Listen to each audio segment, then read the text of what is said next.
مجھے صرف دو اس پہ کوئک کامنٹ کرنے ہیں. ایک تو کہ عمران خان ریاض 2022 میں پیدا نہیں ہوا. عمران خان ریاض اس سے پہلے بھی گزشتہ کئی برس سے پاکستان کی میڈیا میں ایکٹر ہے.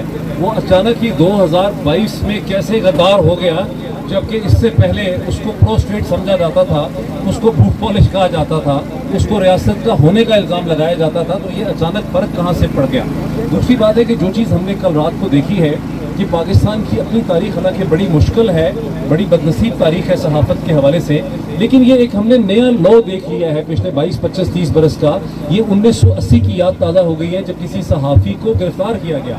اس سے پہلے ہم سنتے تھے کہ نامعلوم افراد نے اٹھا لیا، کچھ گھنٹوں یہ ایک دن میں چھوڑ دیتے تھے جب پبلک رد عمل اور ریئیکشن ہوتا تھا. یہاں تو یہ صورتحال ہے کہ مجھے بڑا ہی افسوس ہوا جو ملک احمد خان صاحب جو ہمارے بڑے اچھے جاننے والے ہیں اور وزیر قانون ہیں اس وقت پنجاب کے، انہوں نے اس سیڈیشن کے کیس کو ڈیفینڈ کیا. حالانکہ وہ خود وکیل ہیں. میں سمجھتا ہوں کہ پاکستان کی بار ایسوسیشنز کو ہمارے ساتھ مل کے باہر نکلنے کی ضرورت ہے، انہیں آواز اٹھانے کی ضرورت ہے. ورنہ یہی لگے گا کہ بار ایسوسیشنز اپنے لیے تو آواز اٹھا لیتی ہیں، جوڈیشری اپنے لیے تو آواز اٹھا لیتی ہے، لیکن جب آزادی صحافت کا پاکستان کے لوگوں کی ضرورت ہے اس وقت بار ایسوسیشن کا خاموش رہیں گی، عدالتیں خاموش رہیں گی، تو پھر پاکستان میں جمہوریت کا کوئی مستقبل نظر نہیں آ رہا. بسم اللہ الرحمن الرحیم. میں شروع کرتا ہوں اس شعر سے. تم سے پہلے بھی ایک شخص تخت نشین تھا، اس کو بھی اپنے خدا ہونے کا اتنا ہی یقین تھا. میں آج حکمرانوں کو صرف یہ بات بتانا چاہتا ہوں، جو سوال کیے عمران ریاض نے، پورا پاکستان وہ سوال کرتا رہے گا جب تک ان کا جواب نہیں ملے گا.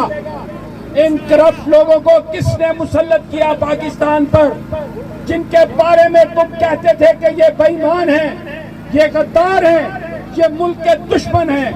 آج ان کو اس ملک پر کس نے مسلط کیا؟ یہ ہمارا سوال ہے. دوسرا سوال، جیسے ارشد شریف نے پہلے کہا، صدر مملکت چیف جسٹس کو ریفر کر چکے ہیں وہ لیٹر. انویسٹیگیشن، یہ سازش کس نے کی؟ پاکستان کے اندر اس سازش میں کون کون شریک تھا؟ اور ایک بات میں آپ کو بتاؤں، اگر آپ یہ سمجھتے ہیں کہ جیلوں میں ڈال کر، اگر آپ یہ سمجھتے ہیں کہ تھانوں میں تشدد کر کے آپ صحافیوں کی آواز کو دبا لیں گے تو تم احمقوں کی جنت میں رہتے ہو. کوئی آواز خاموش نہیں ہوگی. صحافی بھی کھڑے ہیں، 25 کروڑ عوام پاکستان کے آج یہ سوال کر رہے ہیں. اور یہ جو ملک احمد صاحب نے جو پریس کانفرنس کی ہے، ایک ایسی چیز کو ڈیفینڈ کرنے کی کوشش کی ہے جو ڈیفینڈ ہو ہی نہیں سکتی. غداری کے مقدمے، ہتھکڑیاں لگاتے ہو صحافیوں کو.